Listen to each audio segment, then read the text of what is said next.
جو قرآن و حدیث سے ہم تک پہنچی ہو، قرآن کریم میں اس کا ذکر ملتا ہو یا احادیث طیبہ میں اس کا ذکر ملتا ہو، یہ ہوتی ہے نقلی دلیل۔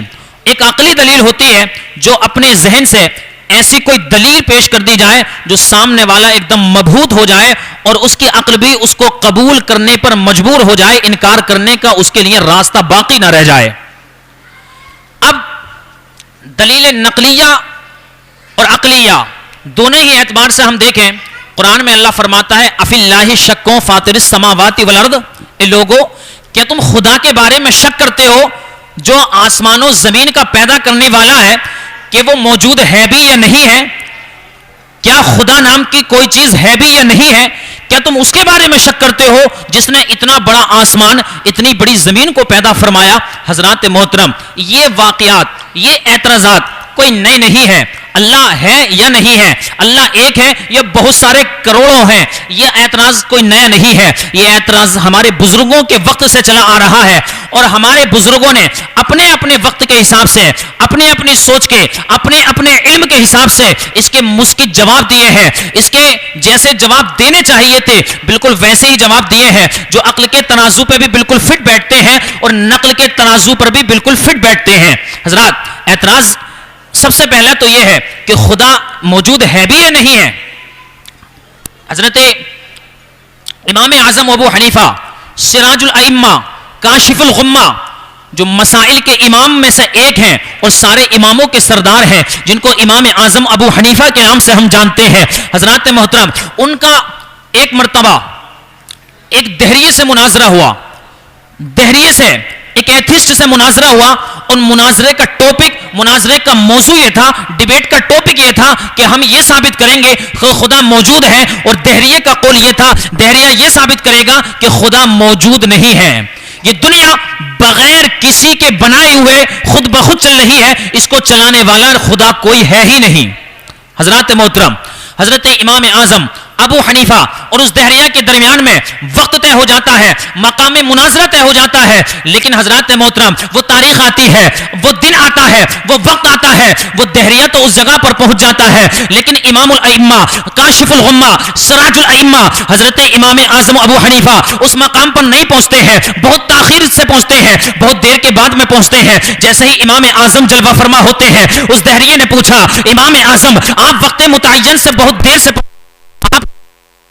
چاہیے تھا، آپ اتنی تاخیر سے کیوں آئے ہیں؟ آپ امام اعظم ابو حنیفہ نے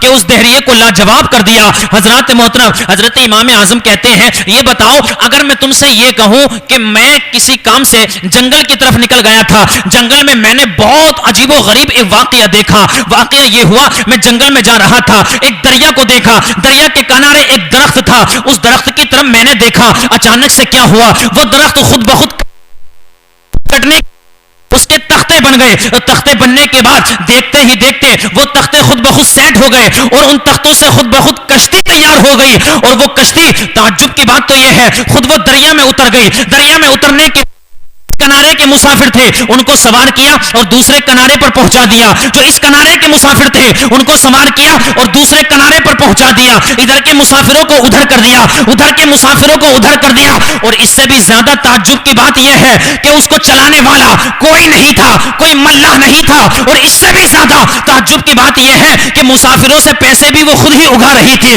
پیسے بھی وہ کشتی خود ہی لے رہی تھی، بٹھا بھی خود ہی رہی تھی، اتار بھی خود ہی رہی تھی، چل بھی خود ہی رہی تھی، رک بھی خود ہی رہی تھی۔ اب بتاؤ تمہارا اس واقعے کے بارے میں کیا عمل ہوگا، تمہارا اس واقعے کے بارے میں کیا جواب ہوگا؟ کیا تم اس بات کو مانتے ہو کہ درخت خود بخود کٹ جائے، اس کے تختے بن جائے، اس کی کشتی بن جائے، خود دریا میں اتر جائے، ادھر کے مسافروں کو ادھر کر دے، ادھر کے مسافروں کو ادھر کر دے، پیسے بھی خود لے، چلانے والا کوئی نہ ہو، چلے بھی خود، رکے بھی خود؟ کیا یہ ممکن ہے؟ کیا یہ پوسیبل ہے؟ کیا یہ ہو سکتا ہے؟ وہ دہریہ، وہ ایتھسٹ، وہ ملحد کہنے لگا امام اعظم آپ اتنے بڑے امام ہیں، اماموں کے امام ہیں، مسلمانوں کے امام ہیں، اللہ اکبر، اتنا بڑا جھوٹ کیسے بول سکتے ہو؟ ایسا کیسے ہو سکتا ہے کہ ایک درخت خود بخود کٹ جائے، کوئی اس کو کاٹے نہیں، خود اس کے تختے بن جائے، خود اس کی کشتی بن جائے، خود وہ کشتی دریا میں اتر جائے اور ادھر کے مسافروں کو ادھر لے جائے؟ یہ نہیں ہو سکتا۔ حضرت امام اعظم نے الہاد کے تابوت میں کیل ٹھوکی، ارشاد فرمایا اس سے زیادہ تعجب مجھے تیری عقل پر ہے، تو اتنی کو یہ کہتا ہے بغیر کسی کے بنائے نہیں بن سکتی، بغیر کسی کے چلائے نہیں چل سکتی. جب یہ چھوٹی سی کشتی بغیر کسی کے بنائے نہیں بن سکتی، بغیر کسی کے چلائے نہیں چل سکتی، تو یہ اتنا بڑا آسمان بغیر پلر کے کسی کے روکے بغیر کیسا رک سکتا ہے؟ یہ اتنی بڑی زمین بغیر کسی کے پیدا کیے کیسا پیدا ہو سکتی ہے؟ یہ اتنا بڑا سورج بغیر کسی کے بنائے کیسے بن سکتا ہے؟ پتا چلا جب چھوٹی سی کشتی بغیر پیدا کرنے والے کے پیدا نہیں ہو سکتی، تو اتنا بڑا آسمان، اتنی بڑی زمین بغیر پیدا کرنے والے کے پیدا نہیں ہو سکتی. جس نے پیدا کیا ہے اسی کو خدا کہتے ہیں.